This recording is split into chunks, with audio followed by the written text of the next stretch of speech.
Now we all know the main formula for these Metroid games, right? You're always thrown on this weird planet, research facility, or some unknown location with literally nothing in your arsenal because for some whatever reason you lose everything. So you gotta go out of your way to explore these areas and maps and locations to find these upgrades to slowly increase your arsenal to make yourself much more powerful. These upgrades increase your defense, improve your offense, or just optimize your mobility. These upgrades are all really fun and unique in their own unique way, and for the most part that's why I like these games. It's always so cool just getting these upgrades and slowly becoming much more powerful as you get more upgrades and learn how to use them more effectively. However, not all upgrades are really the same. There's some upgrades that I just look at and I go, man, do I really need to use these? Maybe it's because of the upgrade design, maybe it's because of the upgrade implementation, or maybe there's just something I don't like about the upgrades. For whatever reason, I'm just gonna make a list talking about 5 of the upgrades I like the least in the Metroid franchise. Now keep in mind, this is all just my opinion. There might be upgrades on this list you think shouldn't belong, or maybe there are upgrades you think should belong on this list. Whatever you think, feel free to leave in the comment section below. Also, if you think this list is a little bit too negative, have no fear, because I made a video talking about 5 of my most favorite upgrades a while ago, so feel free to click on the eye icon up above, and that being said, let's cue up that video and roll out that intro.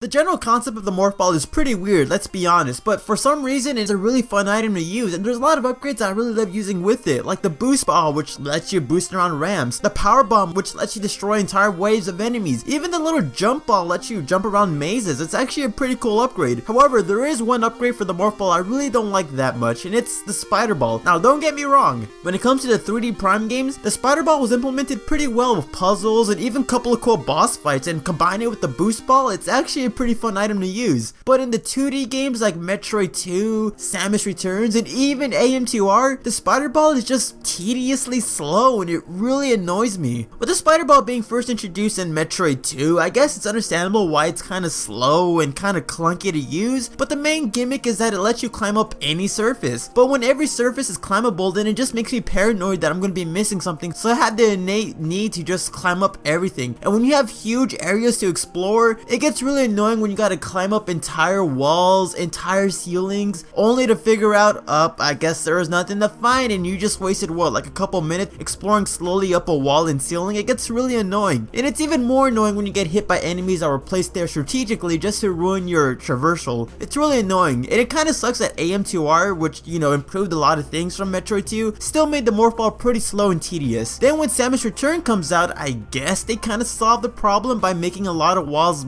less accessible, like covering the walls up with slime or adding a bunch of red spikes everywhere, but it's still slow and kind of boring to use. I'm not gonna lie though, the implementation with the Digger Knot as a boss fight, that was pretty cool, but for the most part, the 2D interpretations of the morph ball is just really annoyingly slow to use, and I just don't like it. 3D Prime games with the magnetic railing made the morph ball a little bit less versatile, but also gave it a lot more purpose, which I enjoy a lot more than just the 2D interpretation. So 2D Spider Ball, it's slow and boring and I don't like it.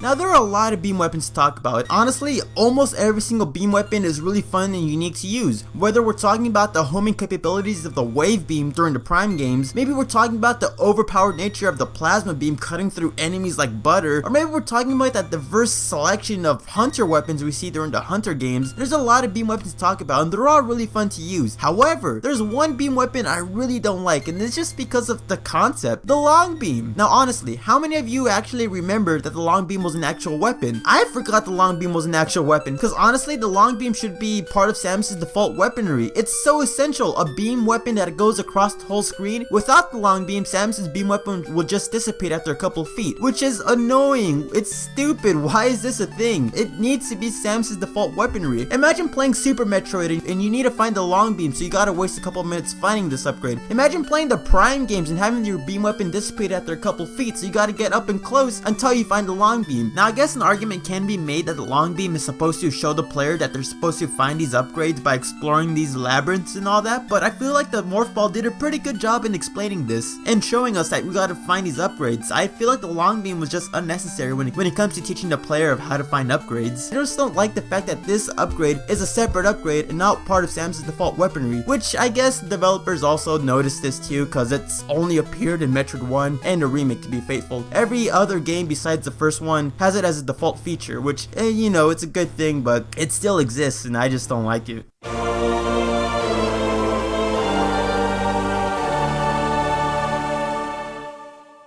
Now I love the idea of the expansion packs being littered throughout the entire game and not being required to beat the game. You can play the game for the first time and miss almost majority of the expansion packs, but upon replaying the game and learning more about how the game works, you can slowly find a lot more upgrades. It's a really cool way to show how much you progress as a player as you play through these games. But that doesn't mean I love all expansion packs, because I really don't like the idea of cutting expansion packs in half, or in majority of the cases in fourths, just to expand the amount of collectibles available. And by that I'm talking about the health parts in Metroid Other M. Yeah, I guess I understand why they were cut in 4 pieces. With Metroid Other M's ammo system, there was no super missile ammo, there was no power bomb ammo, and there was only like 4 Excel pack ammos, so there was really not that many expansion packs you really find, besides health and missile, and you can't really, you know, put too much missiles because with the ammo system, you don't really need that many missile expansions, so cutting the health in 4 pieces made the most sense, but that doesn't mean I like it. In fact, I kinda hate it. Why would you remove the satisfaction of going out of my way to find this health pack only to find out it's not a health pack, it's only a health part, and I gotta go out of my way to find 4 more just to increase my health just a little bit more.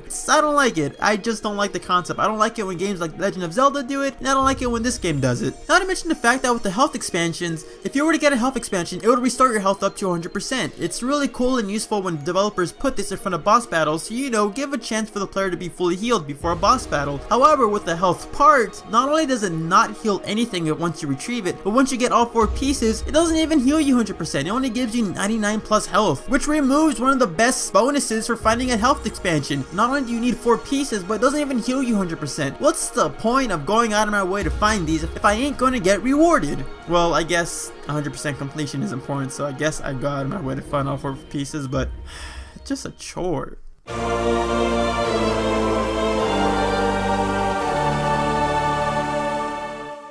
Now we can all agree one of the main reasons why the Metroid Prime trilogy was so immersive was because of the visor system. With the game being a first-person perspective, having a visor that changed the way you see your world was really immersive. Seeing things through a thermal visor, the echo visor, the x-ray visor, the dark visor, even the scanning visor lets you get information from your surroundings. These visors were really immersive and really fun to use. However, the precursor to the visor system, also known as the XRay Scope seen in Super Metroid, is kinda lacking and kind of boring to use, and there's a variety of different reasons why. For starters, the limited view you can actually have with the scope visor is kind of stupid. I really don't like the fact that I gotta actively scan up and down looking for blocks that are hidden, and I guess it kind of makes sense because, you know, you're actively looking up and down on where to find these items, but it kind of seems slow and cumbersome, especially with the fact that you can't really move everywhere. You're just locked in position going up and down. The bright side is, luckily, everything in the game is frozen, so you don't have to worry about getting damaged, but still, it's slow. I want to be running around Zebes finding these items and, like, you know, scanning things real quick. I don't want to just stand in place and looking for a potential hidden block. I would have preferred if the entire screen changed just to match your visor, similar to this concept video I found on YouTube. That would have been much more fun than just using this x-ray scope. You know what's really sad? The x-ray scope became completely irrelevant because they gave the ability of finding and exposing these hidden blocks to the power bomb, and honestly, the power bomb screen nuke is much more effective and much more fun to use to find hidden blocks than it is to use the x-ray scope to just scan up and down.